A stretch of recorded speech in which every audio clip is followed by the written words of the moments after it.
추석 연휴 여러분들 잘 지내셨죠? 별로 잘 못 지내신 것 같습니다. 연휴가 내일까지 남아있지만 아마 은혜 가운데 잘 지내셨으리라 생각을 합니다. 오늘 좌우에 계신 분들과 인사말은 형 아우 할 때 그 아우라는 말로 인사를 나누겠는데, 혹시 그 때문에 기분 언짢아하거나 불편해하거나 하지 마시기를 바라요. 내가 아우가 되든지 당신이 아우가 되든지 아무튼 아우라 그렇게 인사를 해보시기를 바라요. 2부 예배 때는 약간 곤란하더라고요. 부녀 간에 앉았어요. 아버지와 딸이 떡 앉았는데 아버지가 딸한테 아우라 칼랑 물쭉해가지고 주춤하던 모습을 봤는데, 아무튼 누구이든지 간에 그냥 아우라 그렇게 한번 인사들 나누시기를 바랍니다.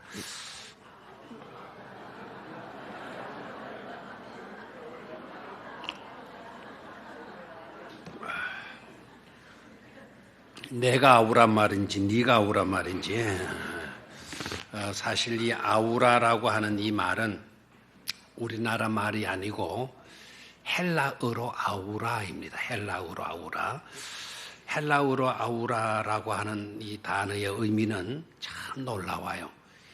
짝퉁에게서는 절대로 느낄 수 없는 것, 모조품에서는 절대로 발견할 수 없는 것, 그런 향기와 멋과 품격을 의미해요. 진품을 우리가 대하거나 명품을 우리가 대하게 되면 뭔가를 느끼잖아요. 명품의 핸드백을 여러분 들고 있다. 그러면 뭔지 모르게 어떤 그런 감이 와 있잖아요. 그죠? 완전히 진품과 명품에서만 느끼고 발견될 수 있는 향기, 그런 멋, 그런 품격을 의미하는 단어가 아우라라고 하는 단어예요. 그래, 애우기 쉽게 형님, 아우, 형님이냐, 아우냐라고 할 때 그 아우라라고 하는 단어로 애워놓으면 좋아요. 신앙인들 가운데도 똑같은 신앙인이 아니고 진짜 백이 신앙인을 만나게 되면 뭔가 느낄 수 있잖아요. 진짜 백이 신앙인을 만나게 되면 뭔가 모르게 그 가운데 멋이 있잖아요. 멋이. 그렇죠? 품격이 다른 것을 볼 수가 있습니다. 하나님을 믿는 성도들은 두 가지를 잘해야 돼요. 다른 것도 다 잘해야 되지만은 그 두 가지는 어떤 것인가 하니까 절대로 분실 사고를 일으켜서는 안 된다라는 거예요. 분실 사고를 일으켜서는 안 된다.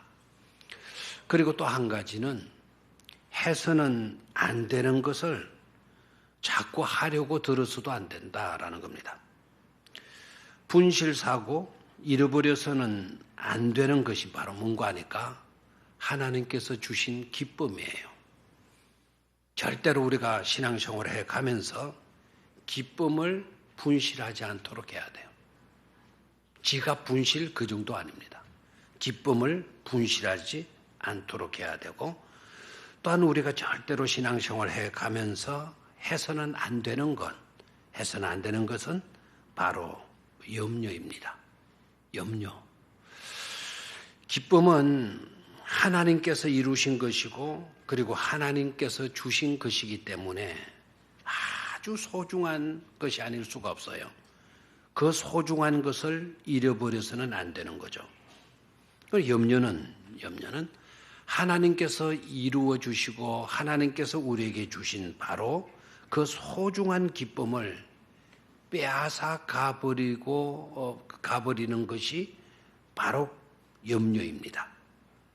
그렇기 때문에 절대로 우리가 해서는 안 되는 것이 염려이죠.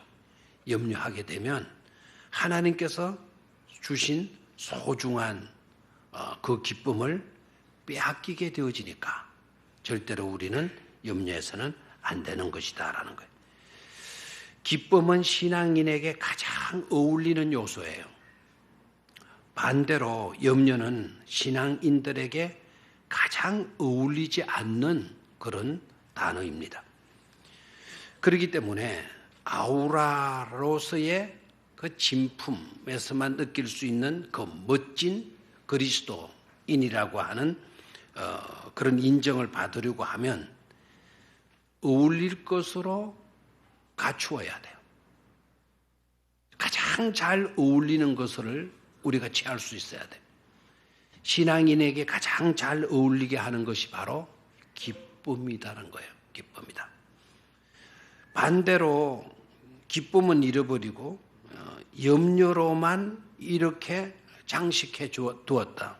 우리의 신앙생활 가운데 염려하는 모습만 드러나고 있다라고 하면 그건 신앙인이 아닌 거죠. 신앙인에게는 어울리지 않는 그런 모습이죠. 기쁨과 염려라고 하는 것은 절대로 함께 동행해서는 안 되고 함께 할 수 없는 것이 바로 기쁨과 염려인 것입니다. 기독교는 누가 뭐라고 그래도 기쁨의 종교인 줄로 믿습니까?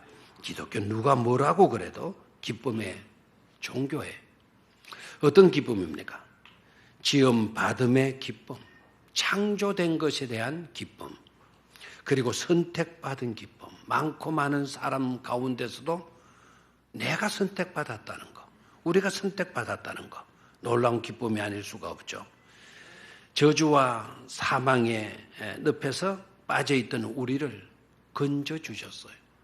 구원받은 기쁨, 놀라운 거죠. 그리고 사랑받잖아요. 그리고 용서받았잖아요.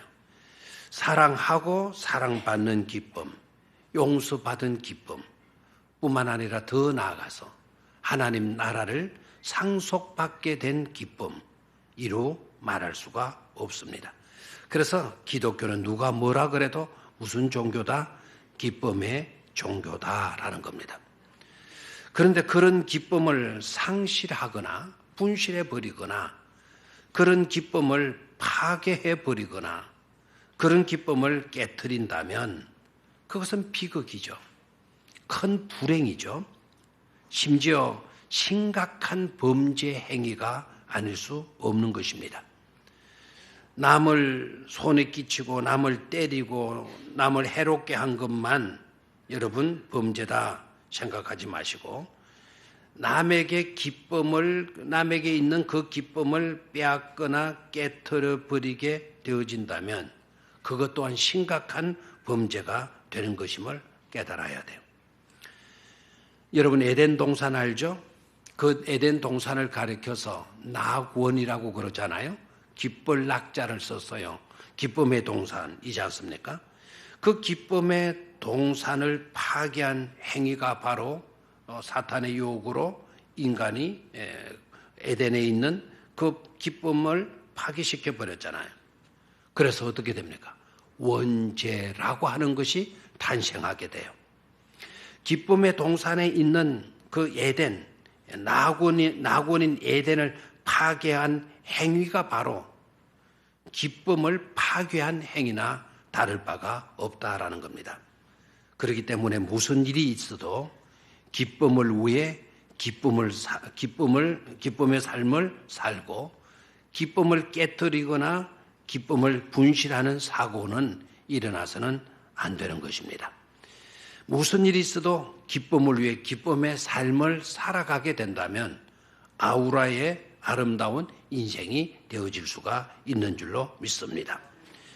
기쁨을 위해 기쁨으로 살라라고 했을 때 기쁨을 위해 기쁨으로 사는 삶의 특징은 어디에 있는가? 첫 번째는요, 기쁨에도 종류와 격이 있는 것임을 깨닫고 분별하며 사는 삶입니다. 한번 따라 하시기를 바라요. 기쁨을 위해 기쁨으로만 사는 삶은 기쁨에도 종류와 격이 있음을 알고 사는 사람이다. 기쁨에도 뭐가 있다고요? 종류와 격이 있어요. 크게 두 종류로 분류할 수가 있습니다. 하나는 성령으로 말미암는 기쁨이에요. 또 하나는 인간의 육신적 탐욕으로 말미암는 기쁨이 있어요.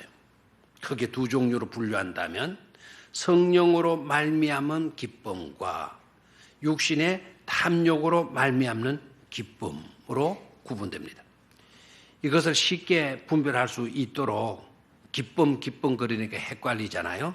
그래서 좀 다른 단어를 써서 좀 분별한다고 하면 성령으로 말미암은 기쁨을 우리는 옛날 성경에 개역 성경에 성령의 9가지 열매를 소개하면서 사랑과 희락과 그랬어요.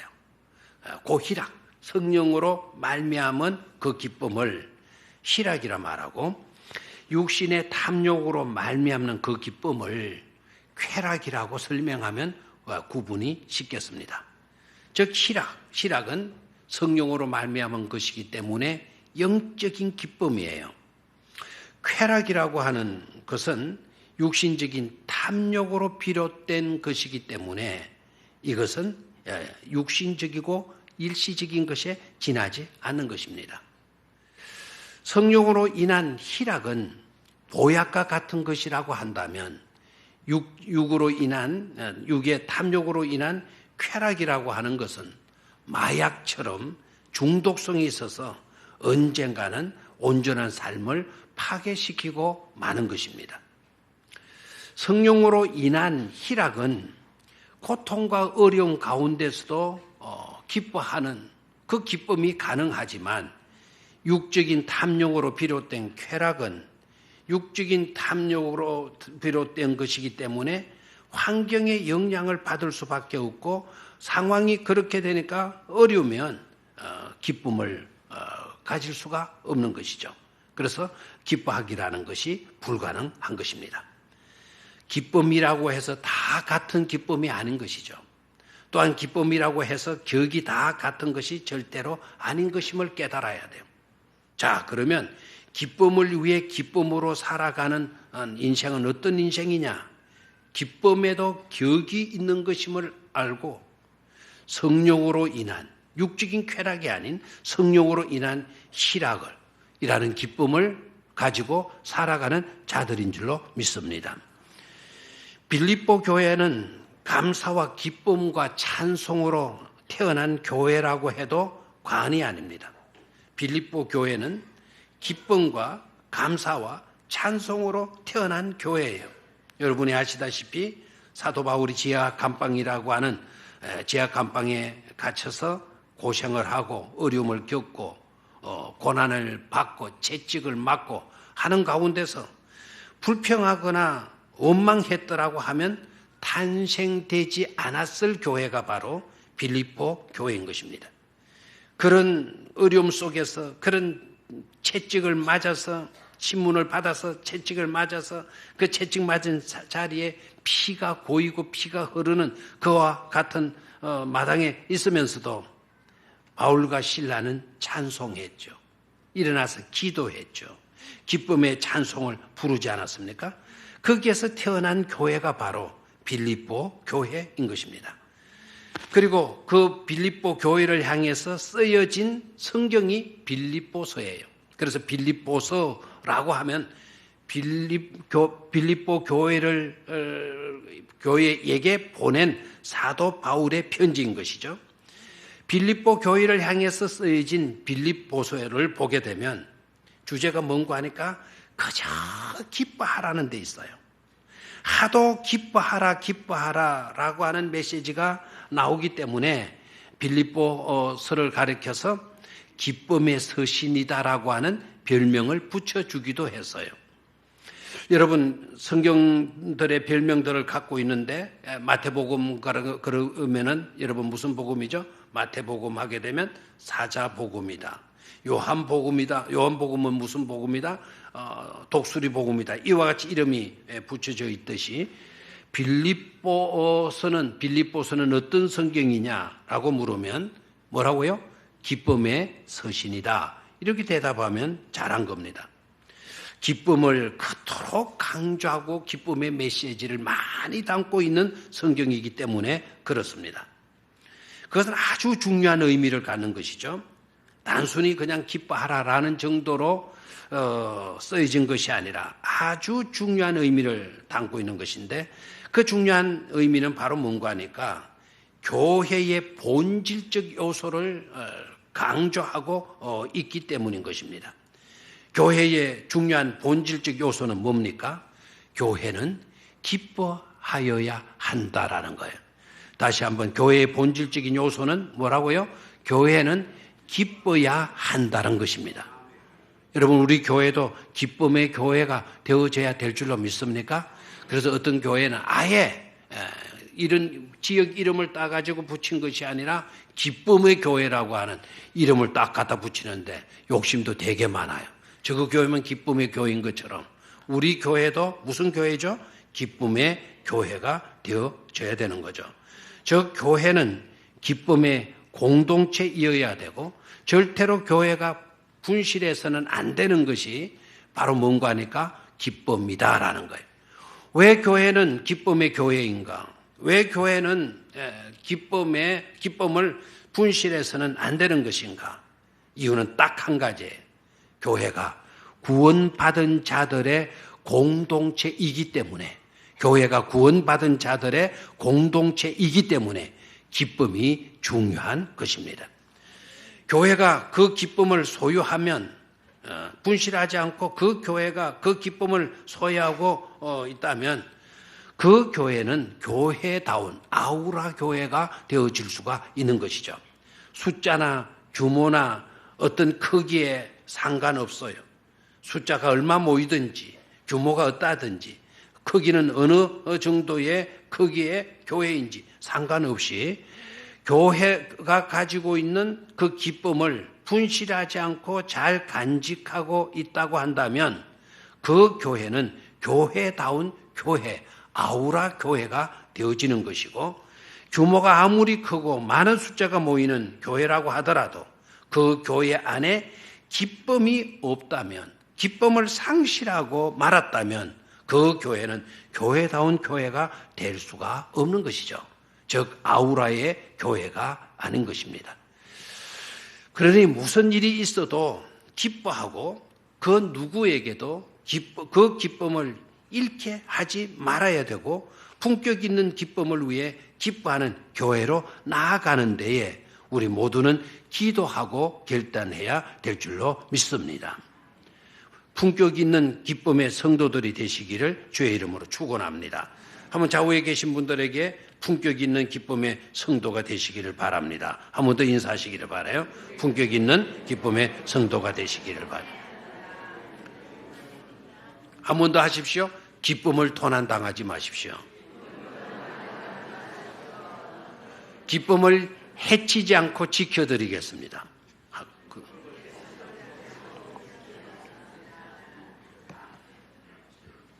한 분이 기쁨을 해치지 않고 지켜드리겠습니다. 그러니까 아주 못마땅하게 이래 보는데, 기쁨을 해치지 않고 지켜드리는 것, 네가 기뻐할 수 있도록 보살펴드리는 것, 아주 중요한 아름다운 모습이 아닐 수가 없습니다. 두 번째로 기쁨을 위해 기쁨으로 살아가는 인생은 선별적 기쁨으로가 아니라 무작위 기쁨으로 사는 사람이다라는 겁니다. 선별적 기쁨이 아니라 무작위 기쁨으로 살아가는 사람. 다 같이 시작. 선별적 기쁨이 아니라 무작위 기쁨으로 살아가는 사람. 아멘. 안 나오네요. 한 번 더 하겠습니다. 선별적 기쁨이 아니라 무작위 기쁨으로 살아가는 사람. 역시 추석 영향이 굉장히 크게 나타납니다. 다 같이 시작. 선별적 기쁨이 아니라 무작위 기쁨으로 살아가는 사람. 본문을 보면 항상이라는 단어, 모든이라고 하는 단어, 아무것도라고 하는 단어, 무엇이든지라고 하는 단어, 무슨이라고 하는 단어, 이런 단어들이 쭉 나열되고 있는 것을 보게 돼요. 그 단어들이 갖는 공통적 의미가 바로 뭡니까? 빠짐이 없이라는 거예요. 선별적이다. 선별적이 아니다라는 거예요. 어느 것은 기고 어느 것은 아니고 하면 모든이 될 수가 없죠. 어느 때는 하고 어느 때는 안 하고 하면 항상이 될 수가 없죠. 기쁨의 이야기를 다룰 때 선별적 용어를 쓰지 않았다라는 거예요. 무작위예요. 어떤 것이든지 아무 것이든지 무엇이든지 항상 모든 것에 있어서 기뻐할 수 있어야 된다라는 거예요. 그래서 선별적, 가려가면서 상황 봐가면서 때 봐가면서 그렇게 하라. 선별적 용어를 쓰지 않고 무작위 용어를 썼어요. 그만큼 기뻐할 수 없는 상황이 우리들에게 펼쳐질 수 있을 것인데, 그렇다고 하더라도, 그런 상황에 우리가 놓인다 하더라도, 그럼에도 불구하고 뭐 하라는 명령입니까? 기뻐하라라고 하는 명령인 것입니다. 그러니까 문제와 갈등이 생길 수밖에 없죠. 따라하라 해서 따라하긴 했지만 영 기뻐할 마음도 없는데, 그리고 사실 기뻐할 수 있는 건수도 없는데, 그런데도 기뻐하라고 하니까 마음이 불편한 거죠. 그런데 여러분 생각해 보십시오. 상황이 좋을 때에야 또 기뻐할 수 있는 건수가 있을 때에는 누가 못하겠어요? 누구나 다 기뻐할 수 있는 것 아닙니까? 안 믿는 사람들도 상황 좋으면 기뻐해요. 기뻐할 수 있는 건수가 있을 때 그들도 깔깔 웃고 기뻐하고 좋아들 해요.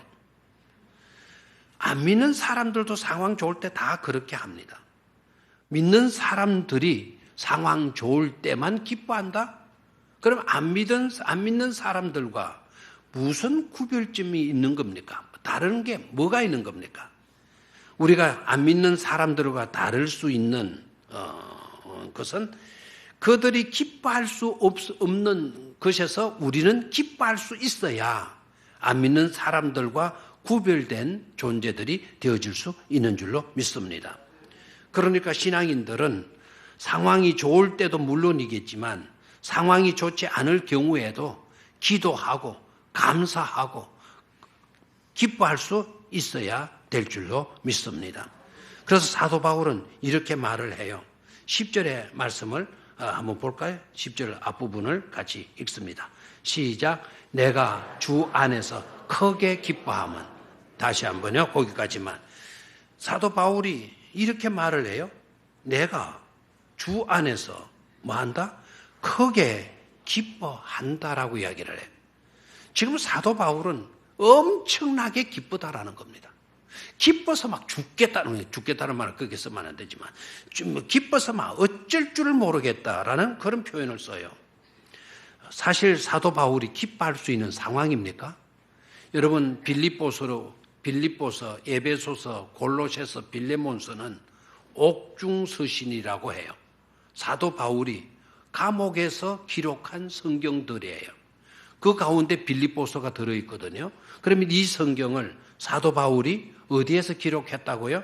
감옥 안에서 기록한 겁니다. 차가운 지하 감방에서 이 빌립보서를 쓰고 있는데, 빌립보서를 쓰면서 사도 바울이 지금 뭐라고 이야기합니까? 주 안에서 내가 크게 뭐 한다? 기뻐한다. 내가 주 안에서 뭐하게 한다? 크게 기뻐한다. I rejoice greatly. great라는 말을 썼어요. 나는 크게 엄청나게 I rejoice. 나는 기뻐한다.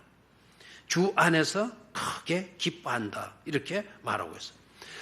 또한 그렇게 기뻐하는 사도 바울은 4절로 올라가서 보게 되면 주 안에서 항상 뭐하라 그러나요? 기뻐하라. 내가 다시 말하노니 기뻐하라. 자신이 크게 기뻐하고 있어요. 기뻐하고 있는 자신이 감옥 밖에 있는 빌립보 교회를 다니는 빌립보 교회 성도들에게, 우리 병영교회를 다니는 우리 병영교회 성도들에게 뭐라고 말씀을 합니까? 항상 마도록 해라. 주 안에서 기뻐하도록 해라. 내가 다시 말하노니, 말해 기뻐하라 라고 이야기를 하고 있어요. 주 안에서 항상 마도록 해라. 기뻐하도록 해라. Rejoice in the Lord always. 항상 주 안에서 기뻐하도록 해라. I will say it again. 내가 다시 너희들에게 말하는데 rejoice. 뭐 하도록 해라? 기뻐하도록 하라라고 말을 해. 여기서 우리가 놓치지 말아야 할 것이 있죠. 바울이 자기가 처한 형편, 지금 자신의 입장, 이것을 말하고 있지를 않아요.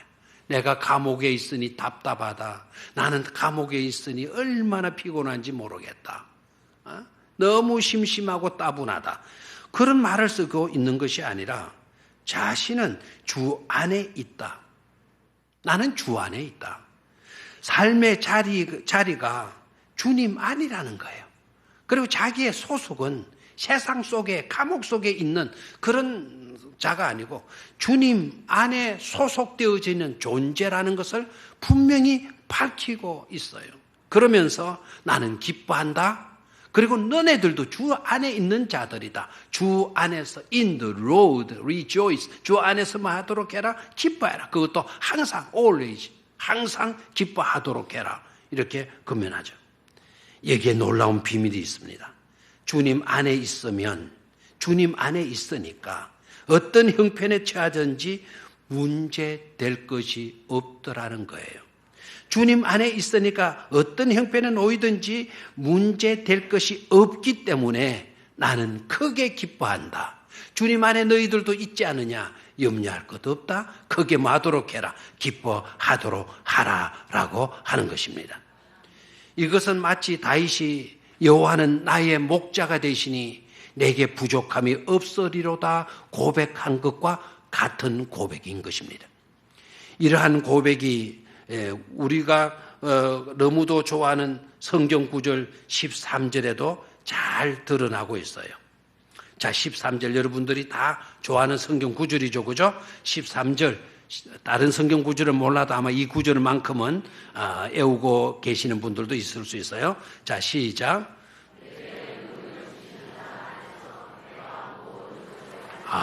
너무 좋죠. 그죠? 내게 능력 주시는 자 안에서, 내게 능력 주시는 자 안에서, 나에게 힘을 주시는 바로 그분 통해서 나는 모든 것을 뭐 할 수 있다? 할 수 있다라고 고백해요. I can do everything through him. 나는 모든 것을 그분을 통해서 할 수가 있다. Who gives me strength. 나에게 힘을 주시고 능력을 주시고 강함을 주시는 그분을 통해서 나는 모든 것을 말 수 있다, 할 수 있다. 얼마나 은혜로운 말씀인지 몰라요. 그런데 우리가 이 말씀을 잘못 받아들이고 잘못 이해하는 경우들이 없잖아 많이 있어요. 이 말씀을 잘못 받아들인 것 때문에, 잘못 이해하고 있었기 때문에 상처받은 사람들도 없잖아 많이 있어요. 그리고 시험에 빠진 사람들도 없잖아 많이 있어요. 모든 것을 할 수 있느니라 얼마나 좋습니까? 그래서 모든 이라고 하는 단어에 자신의 모든 소원이나 꿈들을 갖다 집어넣는 겁니다. 그리고 그 집어넣은 모든 것들이 다 될 수 있는 것처럼 그렇게 확신을 하는 겁니다. 만사 형통되어지는 것으로 그렇게 기대를 하는 것입니다. 그런데 그래 놓고 보았는데도 소원대로 안 되는 겁니다. 이루어지지를 않는 거예요. 할 수 있다고 그랬는데 하나도 되는 것이 없는 거예요. 그래서 실망하고 상처를 받고 낙심하고 심지어 교회를 등지고 마는 사람들도 없잖아 있어요. 그 사람이 나빠서 그런 게 아니에요. 하나님의 말씀이 진리가 아니어서 그런 것이 아닙니다. 문제는 바로 뭔가 하니까 하나님의 말씀을 그릇되게 받아들인 거예요. 잘못 이해를 했기 때문에 발생한 안타까운 일이 되어지는 것이죠. 자, 여기에서 모든 이라고 하는 이 말, 모든 이라고 하는 이 말은 형통뿐만 아니라 우리의 실패도 포함하는 말이에요. 우리의 고난도, 우리가 당하는 손해도, 우리가 당한 억울한 일들도 포함하는 그런 말들인 겁니다. 그래, 잘 나가는 요소만 말하면, 이해하면 안 되고, 실패, 고난, 손해, 억울함, 이 모든 것들을 다 포함하고 있는 모든이라고 하는 단어라는 것을 분명히 우리는 이해하고 깨달아야 돼요. 그래서 이 말씀을 좀 이해하기 쉽게 풀이하면 이런 내용입니다. 나는 내게 능력 주시는 자, 내게 능력 주시는 자가 누구죠? 하나님이죠. 예수 그리스도죠. 내게 능력 주시는 자 안에 있으니 성공할 수도 있고 때로는 실패할 수도 있지만 실패해도 고통의 자리에 놓여도 억울한 일을 당해도 내게 능력 주시는 자가 내게 능력을 주실 것이기에 그 모든 것을 감당할 수 있고 그 모든 것에서 이길 수가 있어서 괜찮습니다 라는 고백인 겁니다. 이것을 깨달았으면 좋았을 뻔했는데 이것을 제대로 깨닫지 못해서 발생한 그런 안타까운 일들을 보게 돼요. 여러분, 능력 주시는 분 안에 여러분들이 놓여 있다고 한다면 실패해도 괜찮을 줄로 믿습니다. 능력의 주님께서 일으켜 세워 주실 것이기 때문인 줄로 믿습니다. 억울한 일을 당해도 괜찮습니다. 능력을 주시는 주님 안에 있기 때문에 억울한 일에서 여러분 억울함을 우리 주님께서 능력을 주시는 분이 능력으로 억울함을 풀어 주실 것이기 때문인 줄로 믿습니다. 그래서 내게 능력 주시는 자 안에서 나는 모든 것을 할 수가 있는 것입니다. 그래서 기뻐할 수가 있는 것이죠. 그 기쁨을 위해 기쁨으로 기뻐할 수 있게 되기를 주의 이름으로 축원합니다. 마지막 세 번째로 상황을 기쁨으로 이끌어가는 인생이에요. 기쁨을 위해 기쁨으로 살아가는 삶은 다 같이 시작. 상황을 기쁨으로 이끌어가는 인생입니다. 아멘입니까? 기쁨을 위해 기쁨으로만 살아가는 인생의 세 번째 특징은 뭐냐? 상황을 기쁨으로 이끌어가는 삶을 사는 삶에 있다라는 것이죠. 인생을 삶의 내용을 따라서 또 두 종류로 구분을 해 본다고 한다면 상황에 끌려가고 상황에 따라 반응하는, 여러분 들어보셨을 겁니다.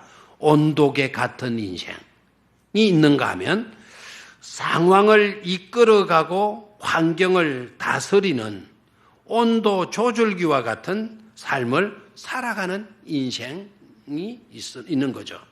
그래서 크게 삶의 내용을 따라서 분류한다고 한다면 온도계 같은 인생과 온도 조절기 같은 인생이 있는 겁니다. 여러분, 온도계의 눈금은 어떻습니까? 주변 날씨가 더우면 올라가죠. 그런데 주변 날씨가 추우면 어떻게 됩니까? 내려가요. 얼음이 올 때까지 그러면 영하 아래로, 0도 아래까지 온도계의 바늘이 내려가요. 무엇을 말하죠?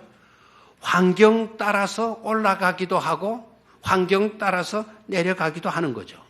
기분에 따라 올라가기도 하고 기분 따라 내려갈 때도 있어요.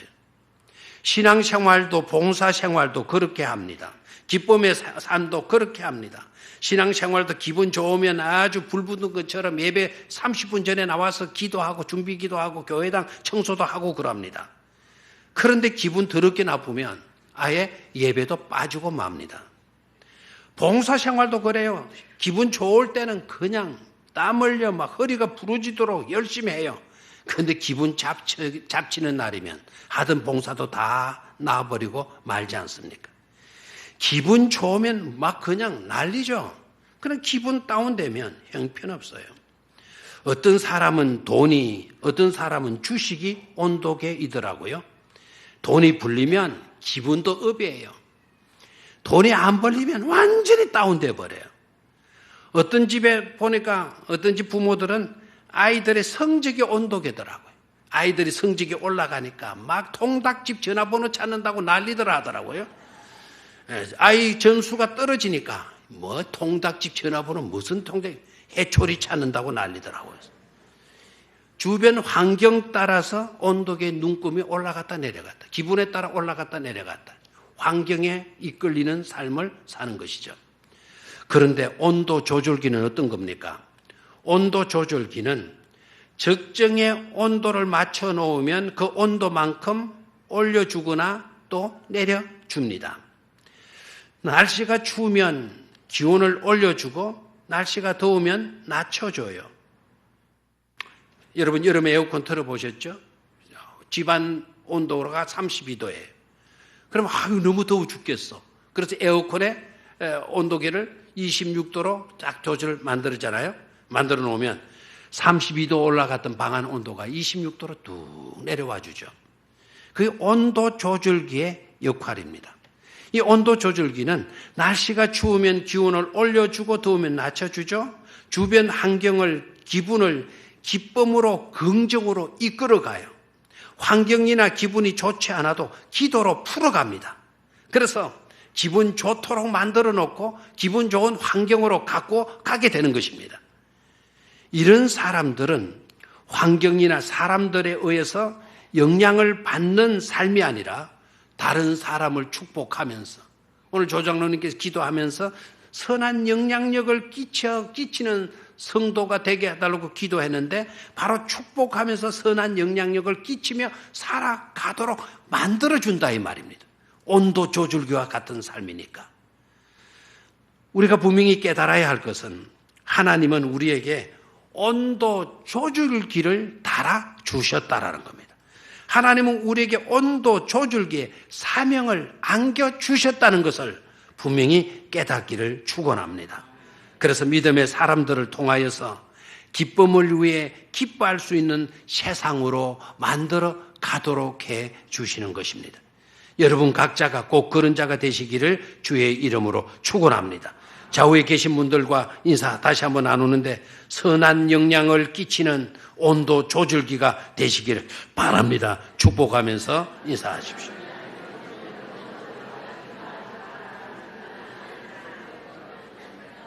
기쁨을 주는 온도 조절기가 되시기를 바랍니다. 다시 한번 기쁨을 주는 온도 조절기가 되시기를 바랍니다. 그런 은혜의 사람이 되시기를, 아우라의 삶을 사시기를 주의 이름으로 축원합니다. 하나님 아버지